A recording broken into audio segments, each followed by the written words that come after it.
Electromagnetic radiation and what industry and its supporters are not telling you. Lying in the MRI for an hour waiting for the scans to complete to see what the remnants in the acoustic aroma were doing, I had time to think about a few of the things the industry is not telling people about electromagnetic radiation. Electromagnetic radiation harms all people, all flora, and all fauna. And oh yes, the remnant of my tumor is shrinking, but it's still difficult to accept more radiation to see what the first blast of radiation did to you. One of the first things that I'd like to talk about is near-field radiation. Usually radio energy is used in the far-field zones, typically greater than 2 meters from the transmitting antenna. What they do not discuss is the effects that occur within the near field. Cell phones and iPads are virtually always operated within the near field zone. One seldom operates their laptop more than 2 meters away from their bodies, and Wi-Fi routers and access points are scattered around, often within 2 meters of people, many of whom are not even using or want the Wi-Fi network. Why are the special conditions within the near field important to be aware of? One of the things in the near field zone is spectacular peaks of radiation which occur in the near field zone. According to Industry Canada, these spectacular peaks can be up to 10 times the average predicted intensity of radiation. Dr. Robert Kane, in his book Cellular Telephones, Russian Roulette, says the peaks can be up to 100 times the intensity. Dr. Kane was a senior radio frequency engineer for Motorola until shortly before his death of brain cancer. He also successfully sued Motorola for causing his brain cancer. At 10 times the intensity of most cell phones and cordless phones are close to exceeding the Canadian Safety Code. At 100 times, the limits are clearly exceeded by a considerable amount. Micropulses versus continuous radiation. One's microwave oven operates as a continuous emitting device. Cell phones, cordless phones, especially the DECT, smart meters, routers, and most personal communication devices, as well as radar, are examples of units operating with micropulses. A micropulse is a pulse that lasts for a thousandth of a second. Typically, the units use a number of micropulses, such as a pulse of 50 microseconds or 1/20th of a second. The full calculation is complex, but in basic terms, if a device is emitting 1 micropulse, a microwatt per square centimeter for 50 microseconds, then the peak emission is 20 microwatts per square centimeter. What's the difference? Well, think in terms of a bullet fired from a gun, assuming that the time the bullet hits the skin is a microsecond. Of course, the bullet can be expected to penetrate the skin and do its thing. Average the force of the bullet over a long period of time, and it will do no harm, not even cause a bruise. Of course, when one gets shot, they do not have the option of spreading the bullet pores over a period of time. All the force is concentrated into a fraction of a second. Telling us that a micropulse of radiation cannot hurt us is silly. It's telling us we cannot be hurt by a bullet fired from a gun. Calculating the total exposure in a day from repeated micropulses and declaring no harm is possible is foolish as well. Microwave radiation is non-ionizing and therefore cannot harm you. One of industry's most illogical lines. Of course microwave radiation can harm you. Ships' radar techs tell me that many ships' radars, they can track a seagull at 500 meters and literally cook it in a few seconds while it is in flight. My personal experience of being hit with intense microwave beam and the instant heating and long-term issues caused is another example of the harm they can do. All know microwave radiation can cause harm to living tissues.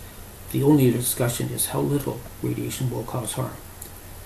Some scientists, such as Dr. O. Johansson and others on the Salton scientific panel, find, based on power density measurements, sufficient evidence for whole body scientific benchmark for adverse effects exists down to 0.017 microwatts per square centimeter. Knocking ions off of molecules and atoms is not the only way a cell can be harmed or even heated. We have all felt the heat from a wood fire. Does anyone think that the fire is knocking ions off of one's flesh? Of course not. Harm can only occur to a cell if it is heated for 6 minutes. Obviously, another dumb position to take. The Canadian Safety Code and other comparable codes from countries such as the US, all part of the one should have a big daily dose of EMF community of nations, in their infinite wisdom have decided that unless radiation is sufficient to raise the temperature 1 to 2 degrees Celsius within 6 minutes, no harm is done. Check this silly out for yourself. Take a large cell, otherwise known as an egg, place it in boiling water for 3 minutes, then open the egg. Well, the egg may be cooked just right, the way you like it, but in terms of the cell, it is certainly been materially changed, and logically one knows that had the egg been cooked at a lower temperature for a shorter period of time, the viability of the egg would still have been compromised. Radiation is an energy wave. Well, that's true in part, but not the whole story. Energy at times is considered to be particles, called photons. Energy at times acts as though it is waves, and other times as particles. This is discussed in the wave-particle duality theory, a complex discussion that includes luminaries of science such as Maxwell Planck and Albert Einstein. To have a glimpse of what this discussion is all about, think of sand dunes in a desert where what are clearly particles blown by the sand jet at times form waves or rolling dunes across the desert. Radio frequency is not to be treated as a Group 2B carcinogen. A curious revision of science by WorkSafe BC and others. The IARC, the agency that classifies carcinogens, monographs identify environmental factors that can increase the risk of human cancer. These include chemicals, complex mixtures, occupational exposures, physical agents and biological agents, and lifestyle factors. The Canadian Centre for Occupational Health and Safety is a federal government agency and defines physical agents as sources of energy that may cause injury or disease. Examples include noise, vibration, radiation, and extremes in temperature or pressure. WorkSafe BC and others also refuse to accept that photons are a substance and with a proven record of affecting cells. It is therefore also a biological agent and covered by the IARC classification. Radio frequency is classified in the same category as coffee. Yes, although the IARC classifies coffee, it does so with a bit of a subcondition, noting its association with a particular cancer. Coffee is also the biggest source of antioxidants for most people. Antioxidants are known to have significant health benefits and are often cited for their cancer reduction association. EMF is not noted to have such comparable health benefits. One has the option of drinking coffee. We do not have the option of refusing EMF, which is emitted into the environment and cannot be avoided. Everyone is exposed to it. Other tasty snacks that are classified in the Group 2B carcinogens include styrene and lead. Are lead-based paints commonly used or even available?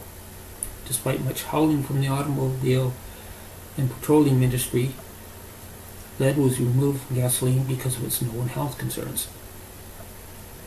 There are thousands of scientific papers that show microwave radiation is safe. Interesting that there are so few of these that have been made available to the public. And the ones that usually do appear are usually full of a variety of scientific errors, procedural flaws, and are usually by or led by a scientist with well-known connections to industry or sometimes funded third party to obscure the source by industry. Of the purported thousands of documents, would it be too much to ask for 10% of these documents to be shown to the public? If there are thousands of documents, then there is a minimum of 2,000 documents. If the documents exist, releasing 200 of them should not be a difficult challenge to meet. Recently, the Provincial Medical Health Officer at BC was given 160 documents establishing proof that cell phone class radiation, which is often cited as comparable to the radiation from smart meters, can cause biological problems. He decided They did nothing to change his view that microwave radiation was safe. What peer-reviewed published articles is he basing his opinion on? Is his opinion based on science or just his own personal, uninformed bias? The same collection of biases that WorkSafe BC has